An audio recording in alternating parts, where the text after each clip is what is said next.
50cc pala sir. Akala ko parang mukha sa 200. Hindi sa mukha lang sir. Medyo may horror ma'am, no?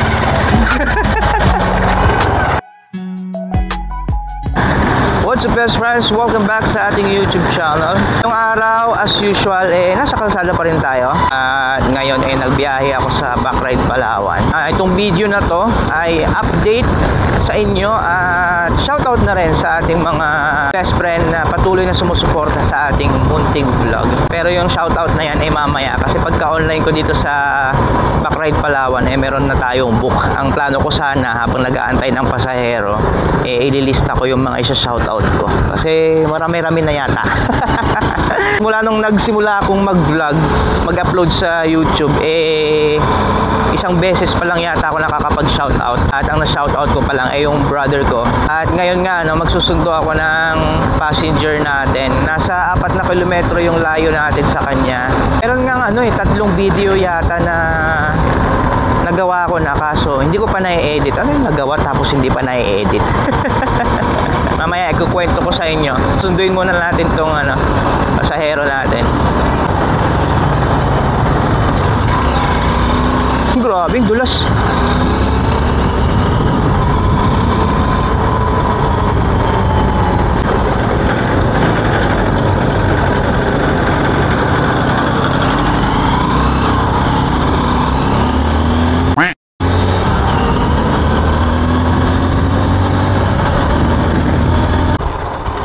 So dito yung pick up location ng first customer natin. Tawagan ko na lang. Ito yung hassle, no, pagka naka-gloves ka ng makapal. Tapos wala kasing butas to. So mahirap magpindot sa screen. Tawagan ko lang. Hello? Hello, mama. Sa may cemetery ng mga Muslim kayo banda? Opo, ma'am. Bali, lumiko po ako, ma'am Doon po ba kayo mismo? Lumok kayo ng kaliwa. Tapos unang kaliwa ulit yung rough road. Wait lang, mama. Balik lang ako. Tignan ko lang po. Okay po. Dito na ako. Ay, sorry. Nagsige na po si ma'am, tapos nababa ko. Ano ba yan? Hindi ko tuloy narinig kung saan yung sabi ni ma'am. Dito ako banda sa Mayan.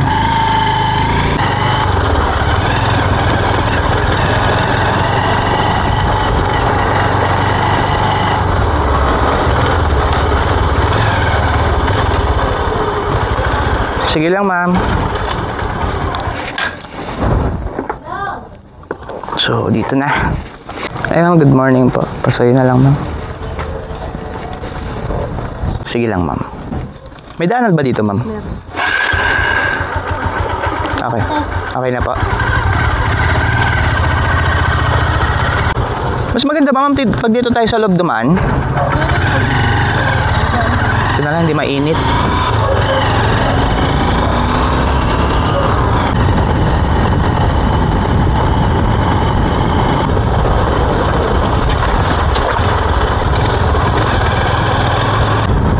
Saan, ma'am? Saan kayo banda? Blue po na gate? Ay! Nagpas na pala tayo.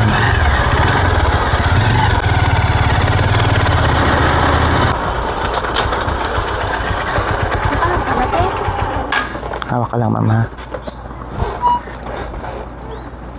Swipe ko lang po. 120 to, ma'am.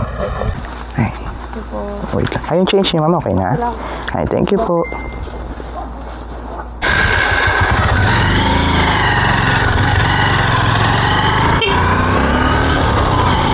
Alright. So, ayun na yung first na passenger natin dito sa Backride. At titingin lang ako ng masisilungan para tignan yung mga isa-shoutout natin. Pa ako natatapos na mag-review ng isa-shoutout natin, meron na tayong doon ulit na pasahero. Ito naman ano lang, 1 kilometer lang yung layo ko sa kanya. Let's go.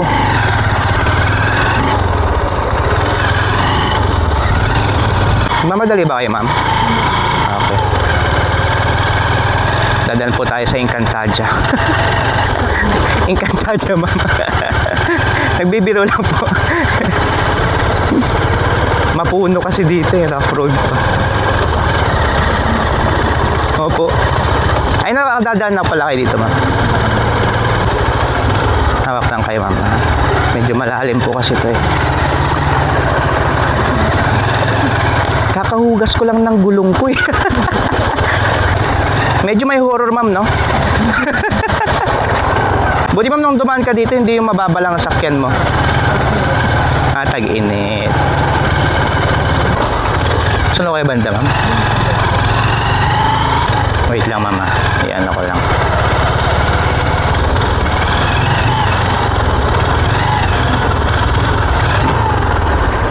Iya. Ako lang po. 111, ma'am.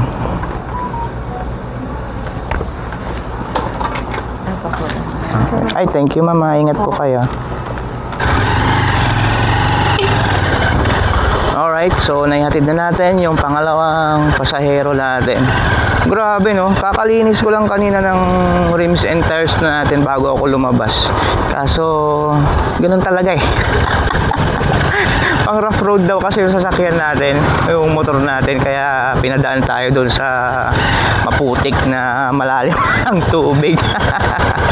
Yung motor talaga naman natin eh pang dumi. Tingin ko kung magsasalita nga yung motor natin, sasabihin niya, thank you so much. Itong gloves na to sinuot ko kahit na hassle siya, mahirap magpindot sa screen, mahirap magsusi kasi itong lagayan ng camera natin nandito sa harapan ng susian, mahirap magdukot ng mga barya. So kailangan siyang tanggalin kung dudukot tayo, kung meron man tayong ginagawa or meron man akong ginagawa dito. So talaga makapal siya.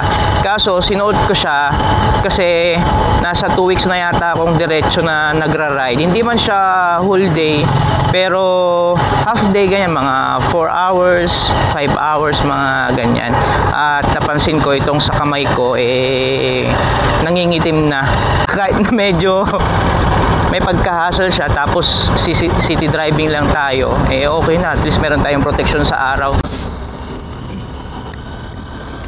I-close ko lang yung visor ko para mas mahina lang yung boses na kailangan kong pakawalan. Kasi pagka naka-open, parang ang lakas ng boses ko, masakit sa lalamunan. So ganito na lang, parang bumubulong lang ako. So yung layo lang natin ay nasa 2 kilometer lang. Ang way ay dito sa may Bangkaw. Siyempre, Puerto Princesa pa din.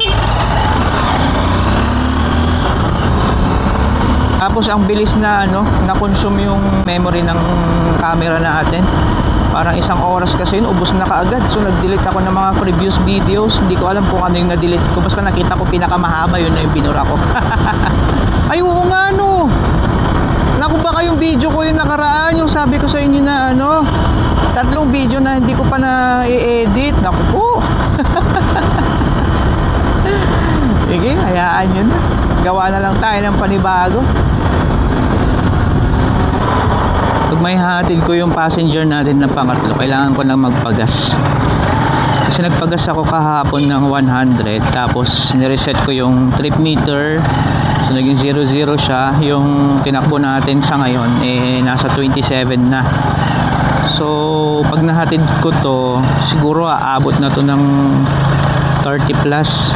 Kaya kailangan ko lang maggas ulit. Ngayon lang ako papasok dito, lagi kong nakikita. Deep forest. Ay, bungad lang pala.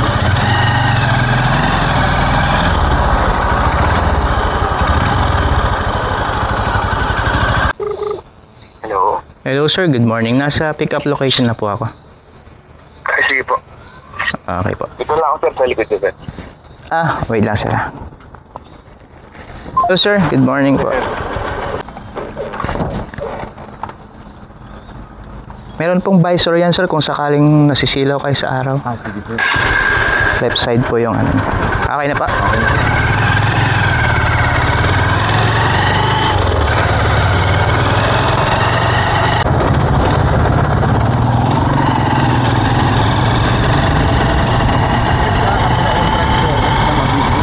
Sige sir. Sa likod sir, no? Okay lang kayo sir, medyo mataas. swipe ko lang po. 150cc pala sir. Akala ko parang makasa 200. Hindi sa mukha lang sir. Wait lang po. Pero meron 200 nito sir, kaso mas mataas. Wait lang sir. Nag-network error eh. Nagmamadali ba kayo sir? Hindi naman. Wait lang sir. Sir, pasensya na. Wait lang talaga. Kahit 20 na lang sir. Sige, okay na. Ito sir, sige sir. So, nasa ano ata 67 or 70 plus yung ano. Opo, 70 yung dito sa ano sir eh. Tapos pagka may pick up kasi, yun po yung may charge pa. May ad ba sir? Opo, pagka may pick up. Wala kasi sir, hindi wait lang sir, check ko lang.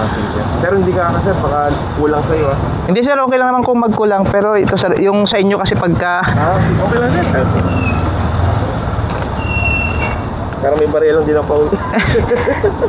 Loading talaga sir, pasensya na. Sige lang sir, sige lang. Kunin ko na lang Gcash mo sir, send ko na lang sa'yo yung ano pagka... Basta sa'yo sir, hindi kulang. Hindi yun sir, okay na. Sige sir, thank you sir, ingat po, ingat po.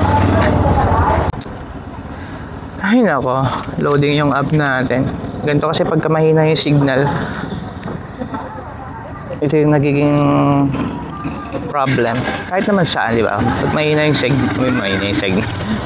signal, eh yan talaga yung problema. Kahit anong app pa yan, kapag kailangan ng internet, pagka nag-down yung network, eh down ka din. Oo, dito pala yung Skinita Diaries.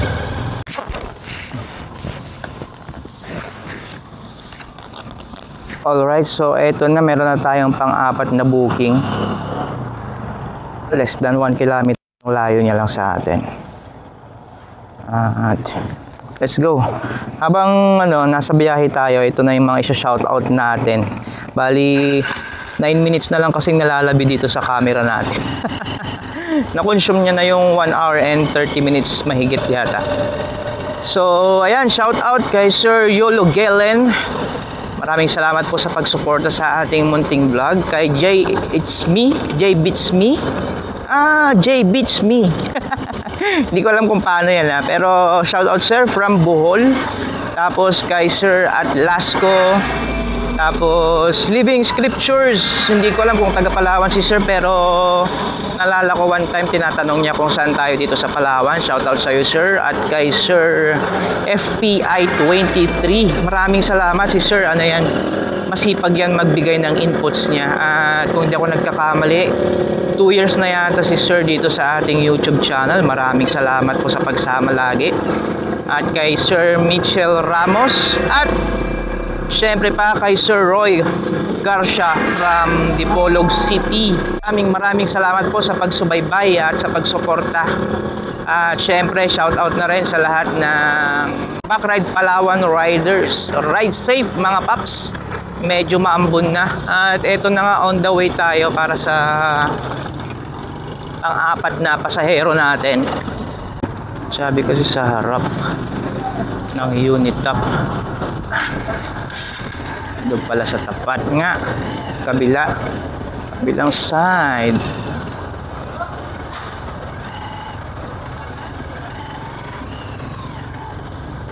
Dito na lang ma'am. Hello po.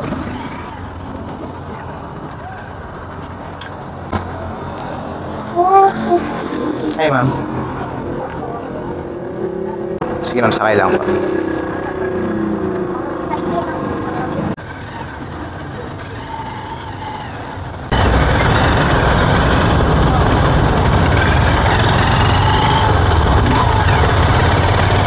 Dito lang kayo, ma'am.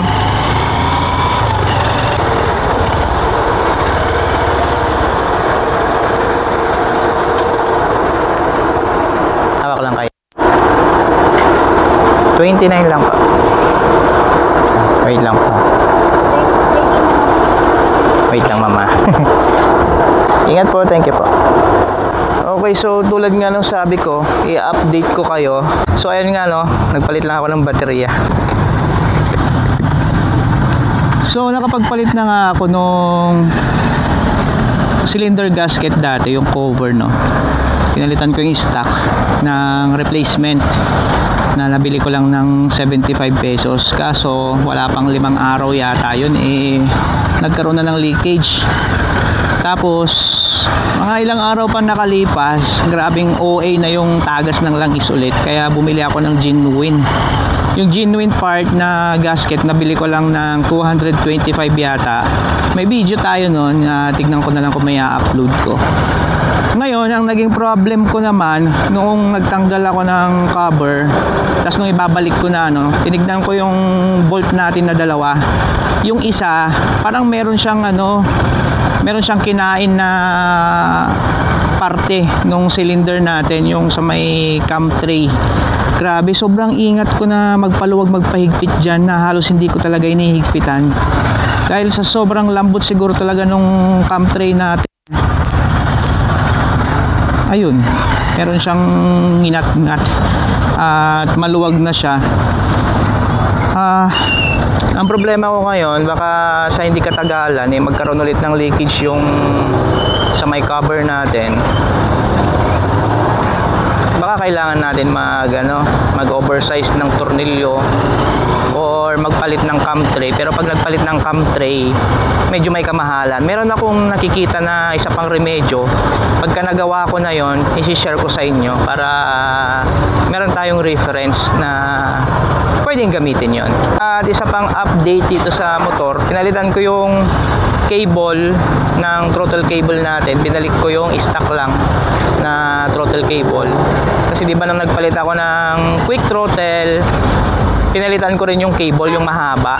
Good thing, buti na lang nung tinignan ko yung cable natin nung nagpalit ako, yung tenga, kasi di ba lang yon, niremedyo ko lang, yung tenga na nilagay ko, nag-wear out na siya, nasisira na, parang kumbaga natatanggal na. Buti na lang at tinignan ko, ayun, pinalitan ko, binalik ko tong stock natin na throttle cable. So far, okay naman, itong throttle housing lang nakabaliktad siya. So ngayon, goods naman siya. Tapos yung pihit niya siguro parang 1/4 lang yung kinalabasan. Pagkahatid ko ng sunod natin na pasahero, hindi pa ako nagpapagas. Pwede na akong umuwi. Amat-amatin ko na umuwi, at kung walang sumakay, uwi na talaga ako kasi meron pa akong gagawin sa bahay. Tulad nga ng sabi ko, hindi ko siya na-whole day, pero tinatrato ko naman siya na parang trabaho talaga. Hindi naman tayo naglalaro-laro dito, kundi binibigay natin yung magandang serbisyo para mas lalong tangkilikin pa ng mga tao ang Backride Palawan. Kasi nag-backride ka, sumakay ka ng Backride Palawan, mas convenient naman talaga. Mas siguradong meron kang masasakyan at mas siguradong safe ka na maihahatid sa destination mo. At ang kagandahan pa niyan, pagka sumakay ka sa Backride, meron tayong insurance. Kaya wag naman sana kung magkaroon man ng hindi magandang pagkakataon, meron tayong makukuha na insurance or insured ka nga.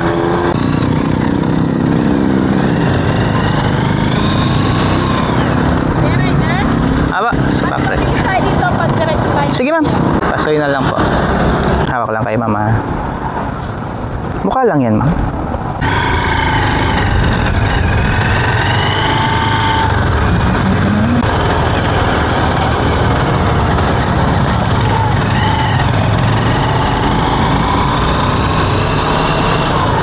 Saan ho kayo banda ma'am? Okay pa. Dito pa. Sige ma'am, kahit marami pang paliko, okay lang.